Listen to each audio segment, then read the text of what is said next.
Vitamin जो हमारे शरीर की उपापचयी क्रियाओं को संपन्न करने में अहम भूमिका निभाता है, इसलिए विटामिन हमारे शरीर और स्वास्थ्य को लेकर बहुत ही महत्वपूर्ण टॉपिक है।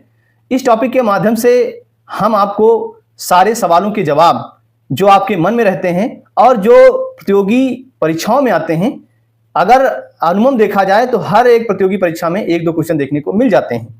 हम जब बात विटामिन की करते हैं तो अनुमान देखा यह गया है कि आपको ये बताया जाता है कि इन चीज़ों में भी ये विटामिन पाई जाती है, लेकिन ये नहीं बताया जाता है कि किस फल में या किस सब्जी में सबसे ज़्यादा विटामिन और कौन सा विटामिन पाया जाता है। तो इन सभी महत्वपूर्ण सवालों के जवाब इस वीडियो के माध्यम से आपको हम देंगे। तो जो साथी हमारे चैनल पर नए हैं, कृपया हमारे चैनल को सब्सक्राइब कर लीजिए ताकि आने वाले वीडियो आप लोगों तक आसानी से पहुंचते रहें। इसके लिए आप बेल आइकन भी दबा लीजिए। तो जो विटामिन है, इसकी खोज फंक नामक वैज्ञानिक ने 1911 में किया था। अब विटामिन की बात करते हैं तो विटामिन मुख्यतः 2 प्रकार के होते हैं। पहला वसा में घुलनशील और दूसरा पानी में घुलनशील। अगर बात करें पानी में घुलनशील विटामिन की तो विटामिन बी और विटामिन सी, ये दोनों विटामिन हैं जो पानी में घुलनशील विटामिन होते हैं। और इसके अलावा vitamin A, vitamin D, vitamin E, vitamin के, ये चारों विटामिन जो है वो वसा में घुलनशील विटामिन होते हैं। अब बात करें विटामिन ए की। जो विटामिन ए है उसका जो वैज्ञानिक नाम होता है उसको रेटिनॉल कहते हैं, और इससे जो होने वाला रोग है वो रतौंधी है। रतौंधी आपको रात में दिखाई नहीं देता है। अगर बात करें कि ये किस किस में पाया जाता है और सबसे ज्यादा किस में पाया जाता है, तो ये आम में सबसे ज्यादा पाया जाता है। अगर बात करें आम की तो आम में आपको लगता है कि आम तो खट्टा होता है, लेकिन नहीं, जो आम पका हुआ होता है यानी जो पीला आम होता है उसमें ये विटामिन ए की सबसे ज्यादा मात्रा पाई जाती है। दूसरे नंबर पे जो फल आता है वो है पपीता। उसके बाद आम के बाद पपीता में विटामिन ए की प्रचुर मात्रा पाई जाती है। सब्जी में जो धनिया की पत्ती है उसमें सबसे ज्यादा विटामिन पाई जाती है। दूसरे नंबर पर है मेथी की पत्ती और तीसरे नंबर पर है गाजर। गाजर यानी बीटा कैरोटीन, इसमें जो विटामिन की है वो प्रचुर मात्रा पाई जाती है। अब बात करते हैं विटामिन बी की। विटामिन बी में कई प्रकार के हैं, vitamin B1, vitamin B2, vitamin B6, vitamin B12। तो सबसे पहले विटामिन B1 थायमिन, इससे बेरी रोग होता है। अगर बात करें कि विटामिन B1 सबसे ज्यादा किस में पाया जाता है, विटामिन B1 सबसे ज्यादा काजू में और उसके बाद अखरोट में पाया जाता है। अगर बात करें सब्जी की तो ये विटामिन जो B1 है वो सबसे ज्यादा मिर्च और दूसरे नंबर पे है पोलेकेसिया की जो पत्तियां होती हैं उसमें ये विटामिन B1 पाया जाता है। अब बात करते हैं विटामिन B2, इसको कहते हैं राइबोफ्लोविन। ये इससे जो होने वाला रोग है उसको कहते हैं फोटोफोबिया यानी त्वचा का फटना। अगर बात करें ये किस में पाया जाता है तो फलों में सबसे ज्यादा बेल में पाया जाता है और उसके बाद दूसरे नंबर पे पपीता, यानी बेल और पपीता में इसकी प्रचुर मात्रा पाई जाती है। अगर बात करें सब्जी तो सब्जी में सबसे पहले अगर देखा जाए तो सबसे ज्यादा मात्रा जो चौलाई का साग है उसकी पत्तियों में पाई जाता है और दूसरे नंबर पे है मेथी की पत्तियां। यानी अगर किसी में विटामिन B2 की जो है कमी है तो वो पपीता और बेल का सेवन करे और सब्जियों में चौलाई का साग और मेथी की पत्तियां।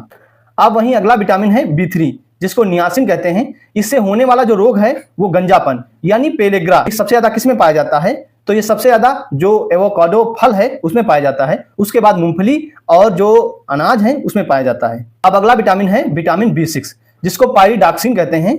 इससे होने वाला रोग स्नायु तंत्र का जो है कमजोर होना, इसमें जो है ये सबसे ज्यादा पाया जाता है दालों में। उसके बाद ये जो है ईस्ट यानी खमीर में पाया जाता है। अगला विटामिन है विटामिन B12, जिसको कहते हैं साइनोकोबालामिन। ये बहुत महत्वपूर्ण विटामिन है। इससे होने वाला जो रोग है वो एनीमिया है। इसकी प्रचुर मात्रा पाई जाती है जो मांसाहार की चीजें होती हैं, दूध, दही, अंडा, इसमें जो है इसकी प्रचुर मात्रा पाई जाती है। लेकिन जो लोग मांसाहार नहीं करते हैं उनके लिए चुनौती रहती है कि हमको इसकी भरपाई कैसे करनी है। तो ये सबसे ज्यादा पाया जाता है सिल्टेक नामक एक मशरूम होता है उसमें पाया जाता है। एप्पल में भी इसकी कुछ मात्रा पाई जाती है और बनाना में भी कुछ मात्रा पाई जाती है, और जो हरी पत्तेदार सब्जियां होती हैं उसमें भी जो है B12 की मात्रा पाई जाती है। इसके बाद अगला विटामिन है विटामिन सी, जो काफी चर्चा में रहता है। इसको कहते हैं स्कार्बिक एसिड। इससे होने वाला रोग स्कर्वी रोग, जो मसूड़ों में खून आने लगता है उसी को कहते हैं स्कर्वी रोग। ये सबसे पहले मछुआरों में देखा गया था, जो नाविक हैं उनमें देखा गया था, तो इसलिए इसको नाविक रोग भी कहते हैं। अगर बात करें कि ये सबसे ज्यादा किस में पाया जाता है तो हमें देखने को मिलता है कि आंवले में पाया जाता है, लेकिन आंवले में प्रचुर मात्रा पाई जाती है। लेकिन इससे पहले इससे ज्यादा मात्रा जो है बारबडोस जो चेरी होती है उसमें पाई जाती है।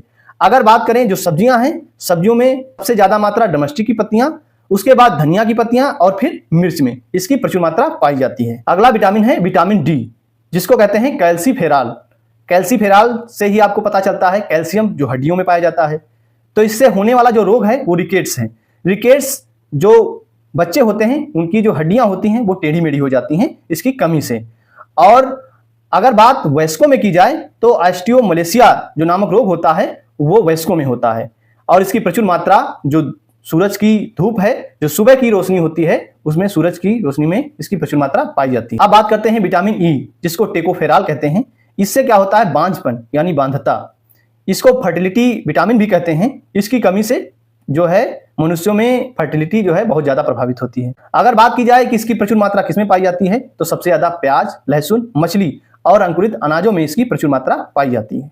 वहीं विटामिन ई को ब्यूटी विटामिन भी कहते हैं। अब अगला विटामिन है विटामिन के, जिसको कहते हैं फाइलोक्विनोल।